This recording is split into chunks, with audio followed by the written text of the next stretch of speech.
Vous le savez, sur LCI, on aime bien les solutions et tout au long de cette COP, on a envie de vous parler de ce qui marche. C'est ce que l'on va faire encore ce matin avec les trophées Solutions Climat. La cérémonie a eu lieu ce 2 décembre dans la Galerie des Solutions au Bourget. 7 lauréats PME grands groupes ont été récompensés pour leurs solutions innovantes dans 2 catégories.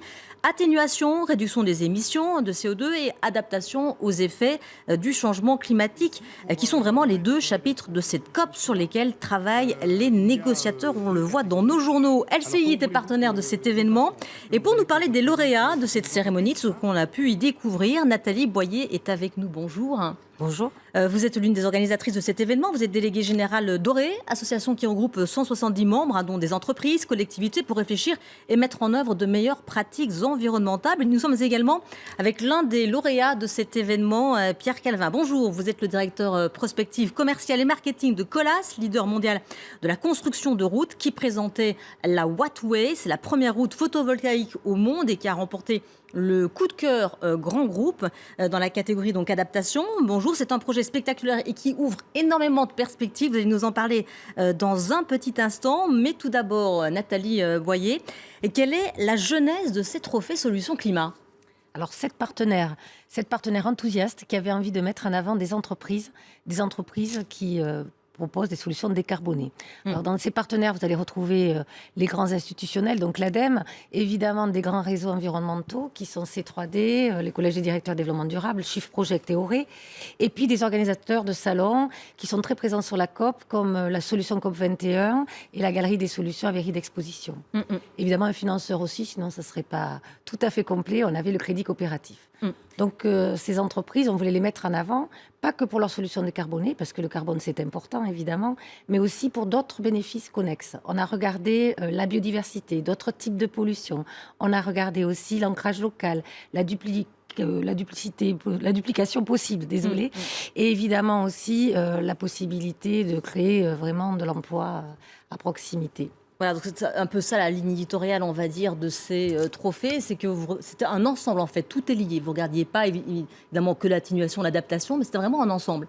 Tout à fait. Même si on a bien évidemment regardé, pour différencier les PME, les grands groupes selon 2 catégories, si limiter les gaz à effet de serre, comme vous l'avez dit, ou si profiter des effets bénéfiques, malheureusement, du changement climatique, ou limiter leurs effets néfastes. Alors justement, comment vous avez sélectionné tous ces projets ? Je sais qu'il y en a énormément qui sont arrivés sur les bureaux des jurys. Comment ça s'est passé, cette sélection ? Alors, 171 dossiers, donc pour une première édition, on était vraiment ravis. On en a présélectionné 37 à plusieurs. Et puis, le jury est arrivé, c'était que des spécialistes du climat. C'était Hervé Le Treut, climatologue et conseiller au GIEC, qui le présidait. Donc, on a été tous très ravis parce qu'on avait un choix extraordinaire de solutions, que ce soit évidemment des innovations technologiques, techniques, mais aussi sur les modes de management, des applications iPhone. On a vu passer des choses très, très différentes. Donc, le choix était rude, mais nous sommes arrivés à 7 lauréats. Au début, on en avait 4, on a rajouté 3 coups de cœur, on n'arrivait pas à se décider. Ouais.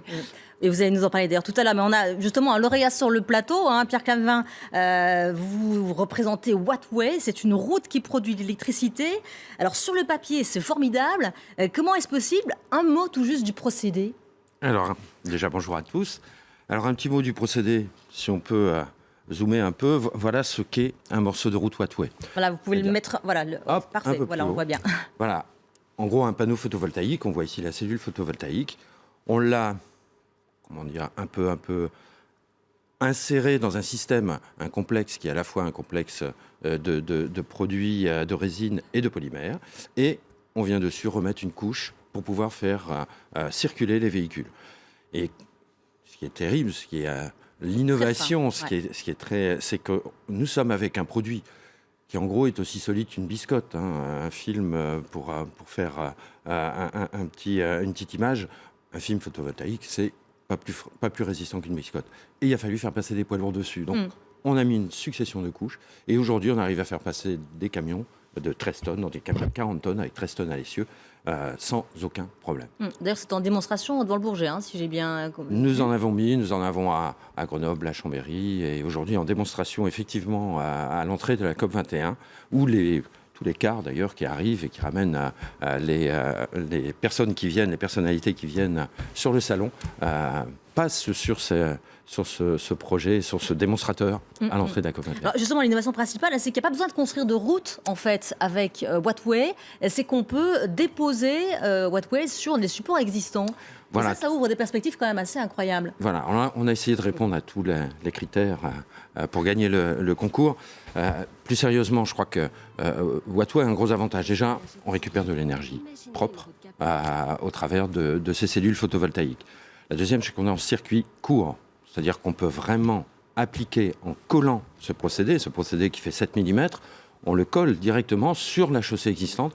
On n'est pas obligé de reconstruire une structure pour pouvoir installer le Wattway sur la route. Et donc, on est en circuit court puisqu'on va produire à proximité du lieu de consommation. On est avec une fabrication aujourd'hui qui est faite en France et on va développer de l'emploi pour ça. La ministre, Mme Ségolène Royal, vient de lancer un plan de déploiement de routes solaires donc avec un projet de 1000 km sur les 5 ans, ce qui veut dire qu'on va en France, donc. En France, mais l'objectif pour nous est quand même de pouvoir déployer à l'échelon international. Vous le savez que... Justement, est-ce que c'est cher? Est-ce que c'est à la portée des pays en voie de développement, des pays émergents? Oui, alors on est pour l'instant dans une phase où on fabrique dans un Fab Lab, donc on n'est pas encore entré dans la phase de production industrielle de grande série. C'est ce que l'on va faire au cours du premier semestre de l'année 2016. Donc on va arriver, on est aujourd'hui à un prix équivalent au prix du panneau solaire que l'on peut trouver un peu partout dans le monde, un panneau que l'on va mettre en toiture. Donc déjà là, on est dans le créneau du marché qui permet effectivement des installations un peu partout. On a profité bien sûr de la COP21 pour rencontrer énormément de pays étrangers, énormément de ministres, et tous tout est emballé.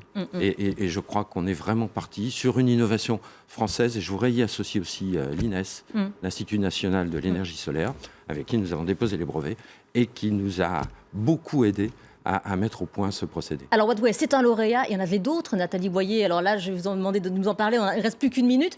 Il y avait le restaurant Les Pieds du Pain qui était aussi parmi vos coups de cœur, je crois. Tout à fait. C'était le coup de cœur atténuation. En fait, il propose une cuisine de proximité, de saison, et avec beaucoup plus de végétal. Et il est allé plus loin. Il a essayé de sensibiliser toute sa profession en mettant en place un éco-calculateur donc qui permet de regarder l'empreinte carbone des menus. Des plats, d'accord, ok. Donc ça, c'est à Paris, c'est dans le 6e. Il y avait aussi d'autres lauréats. Bien sûr. Sur l'adaptation, on avait EDF qui a fait un barrage hydraulique avec des touches de piano pour contenir les crues exceptionnelles. Nous avions aussi Powidian qui était sur l'atténuation, qui lui fait des stations autonomes de production d'hydrogène en site d'altitude. Donc là, il en a installé une dans le parc naturel de la Vanoise. Nous avions aussi... EST, c'est un robot d'évaseur qui va chercher des sédiments sans toucher à la biodiversité et qui les remet en amendement agricole.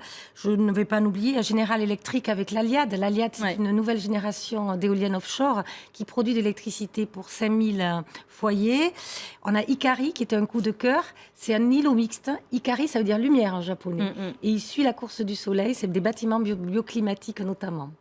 Voilà, ben merci pour tous ces lauréats. Trophée Solutions Climat, on a vu, c'est très divers et c'est surtout très innovant. Merci beaucoup Nathalie Boyer. Merci Pierre Calvin.